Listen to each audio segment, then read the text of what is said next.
Hi, I'm FKA Twigs, I'm at Amoeba, and this is What's in My Bag. Ask you, say you feel it, but all in love, EUSEXUA.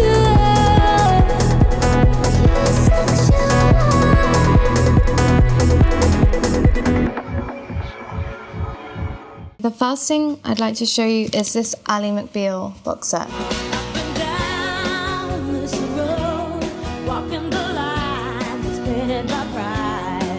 I chose it because I saw it as soon as I came in and it gave me joy. It reminded me of a very specific time in my life, being a kid and being very curious about what adult life is, trying to stay awake too late to watch it. Like, you know the vibe where you're sitting on your sofa and you're just staying very still, like,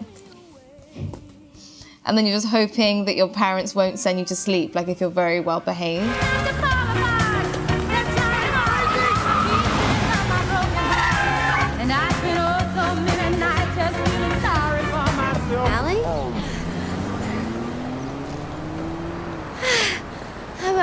I was being chased. Pygmies? Worse. Disco. I haven't thought about Ali McBeal for a really long time, but I just picked it up because I had like a very visceral reaction to it.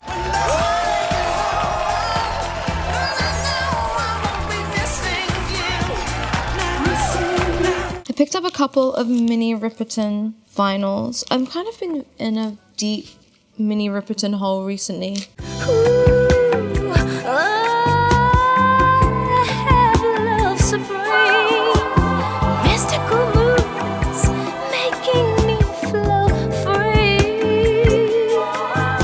Just the way that the music's recorded with such integrity, and the musicianship and her voice and the lyrics, and it really speaks to the time of love songs where there's no ego, you know, like in modern day music, there's not a lot of love songs where artists truly like relent and truly are submissive to their love. And Minnie Riperton makes me feel like I can be very vulnerable in giving the whole of myself to somebody in an earnest way. And I think I personally really miss this earnest way of singing about love. But I mean, I grew up in the 90s, so I grew up with Boys to Men and these kind of like, I'm on my knees for you kind of vibe of songs. Oh God, give me no reason. I'm down on bending knee. I remember going to an R&B club with one of my best girlfriends. We're probably talking maybe in like 2014. And we'd like dressed up and we'd spent so long getting ready. And then like we were dancing to These Hoes Ain't Loyal. No, they ain't. And then I remember looking at my friend and being like, I don't feel good dancing to this song. And she was like, me neither. And I was like, I don't want to dance to it. Yeah, yeah. Just her range as well as a singer really inspired me to use my voice in a way that is like an instrument. So I think my younger self definitely studied a lot of her vocal isms, and I used to try and sing as high as her as like a way of training. So I guess in some ways, like I owe some of my range to Minnie and trying to keep up with her. Let's stay.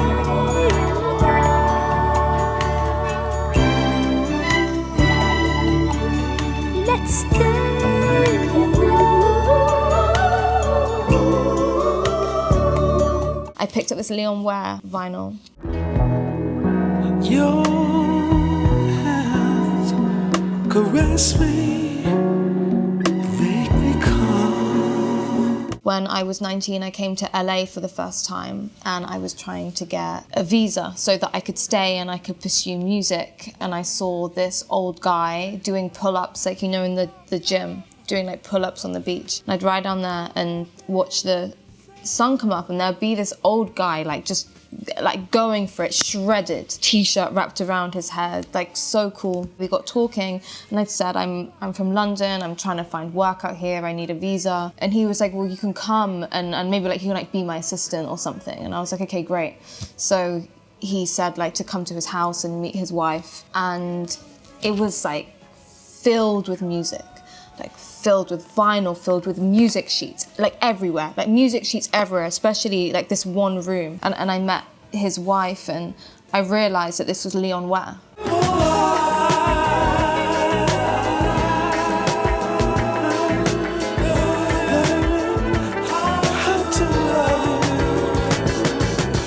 picked Leon Ware because obviously he's a musical genius and has worked with everyone, like so many of my heroes, from Maxwell to Quincy Jones to Michael Jackson. Just like a level of songwriting and a level of musicianship that is like rare these days. It's like a legend.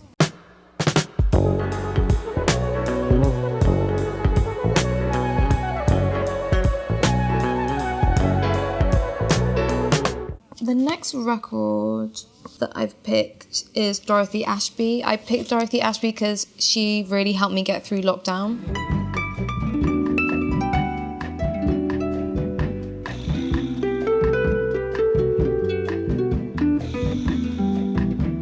I'm very into any musician, singer, or artist that is able to subvert their natural medium into something completely different. Like, I'd never heard a harp being played in the way that she interprets her instrument. And I find that very inspiring, even though it's very different to the music that I make. I get very inspired by people that are testing the boundaries of what you think is possible.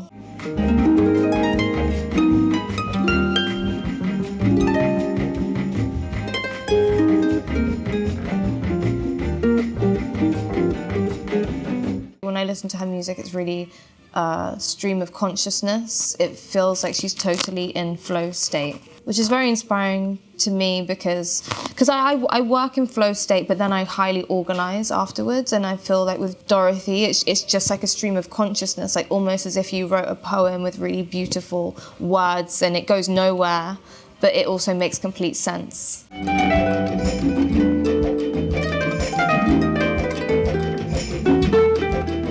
Okay, next I picked Funkadelic because Funkadelic was just a very big part of my childhood.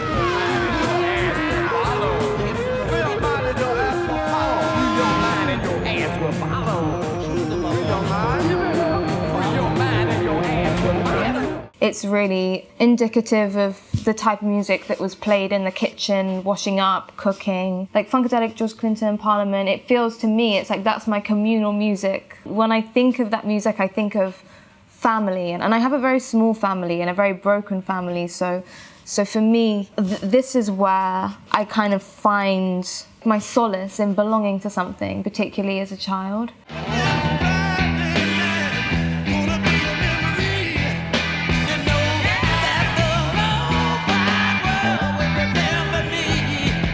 I feel that Funkadelic like really changed the landscape of what it was to make, I guess you could call it some sort of R&B or music like based with that rhythm. It really disrupted everything and it started a new genre.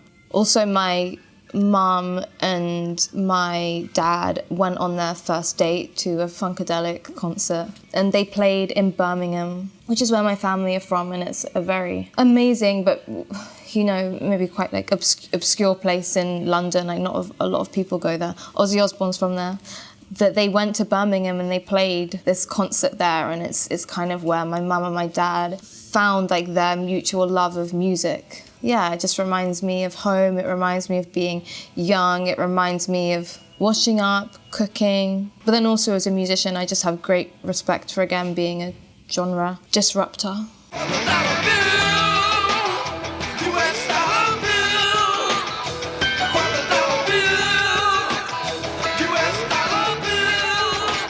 I got this because I don't have one, but it's my first ever record.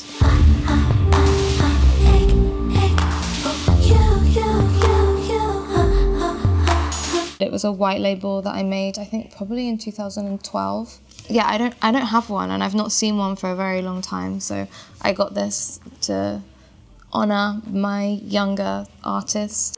Sink into the crowd, even that I'd escape your ride. This was made on a guitar and a Dave Smith Tempest, but the Tempest is a very wholesome, like analog drum machine that in many ways been one of my main instruments to play, because I don't play like a traditional musician, but that drum machine is me because I have a very airy voice, and the sounds on the Dave Smith Tempest, they hit really hard, but they're very woody. It's like they have like a hole in the middle of them, and so that hole allows for my voice to come through. This sound, I don't think I realized it at the time, but it was like a sound that was very new and allowed for R&B and soul and electronic music to be completely broken down to like a raw skeleton. It's like a unfinished sketch or something. So yeah, I got this to honor my younger self.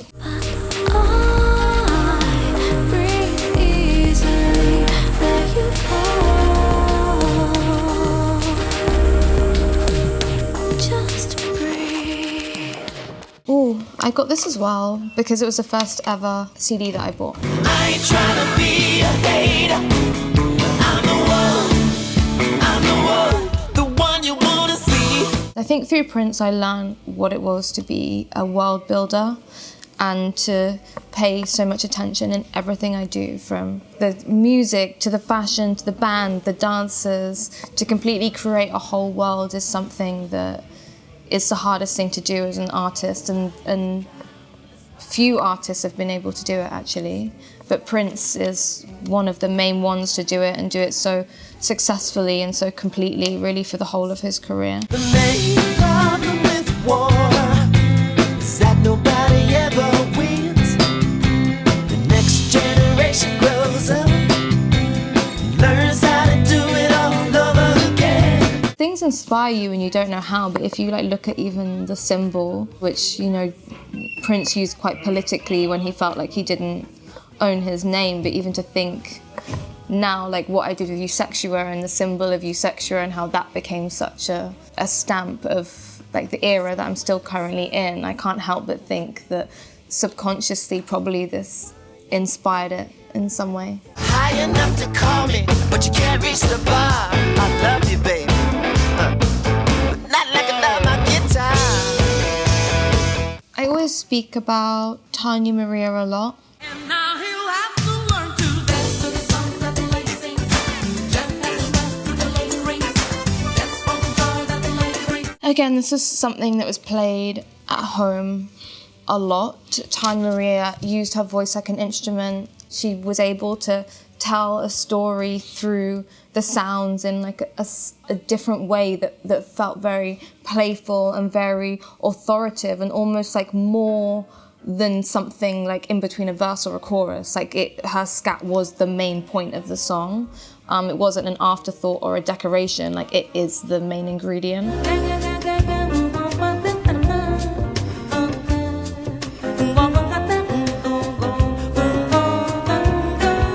I think she's a multi-instrumentalist as well, and her live shows look absolutely incredible, and it's really complex, true, deep musicianship. She's like a craftswoman, and it's pure skill. I'm so grateful now. Like when I was young, I used to think it was like super weird because my mum was a salsa teacher, and I just grew up on so much like Latin fusion and jazz, and like a lot of like free jazz and acid jazz. It was like, honestly, it's like hectic, like being like a kid, and it's and like at home it's like acid jazz Sundays, you know. But now I'm so grateful for this kind of musical idea that anything is possible, you know, because I've grown up on music that didn't have any rules.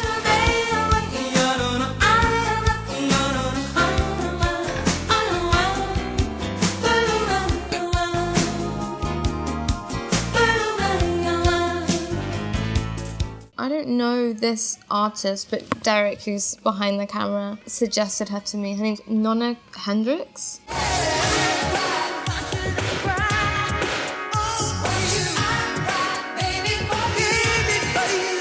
Derek said that I would like her a lot because she kind of maybe has some elements that are similar to Grace Jones. And I don't know, I just thought I'd try it.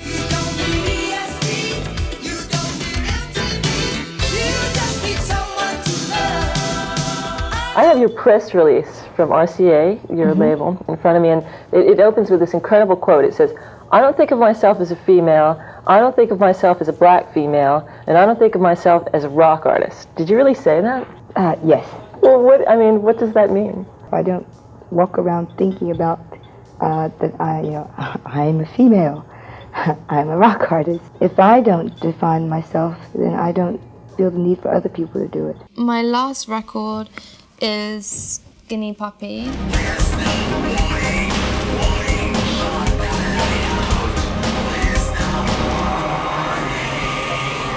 I picked this because it's one of my boyfriend's favorite bands and I wanted to get him something today. You know, it's so amazing when you like make a new friend or when you meet a new partner or a new collaborator, especially as an adult, and you really get schooled in a new type of music. My boyfriend loves kind of deep industrial, like darker sounds, and I've never heard of anything on his playlist, and it's always so inspiring, and I think it's had a really deep impact on me as an artist and kind of helped me like reconnect almost to my teenage self, because I think growing up I didn't know that like this music was like okay for me to listen to. As someone that's like biracial or brown, I didn't know that there was like an in for me to like listen to like, I mean I did listen to like punk music, but more kind of like 80s punk, like X-Ray Specs, who of course has like a female woman of color as the lead, or like I felt like I needed a way in of like someone that looked like me. But being with Jordan, it's kind of made this like weird link to some of the rhythms and the darker industrial,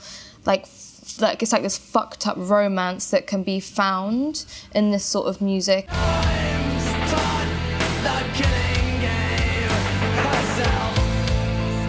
It's been great to be able to revisit this side of myself as an adult, because I think if I had a way in as a teenager, you know, it would have been so cool, but now I've found a way in.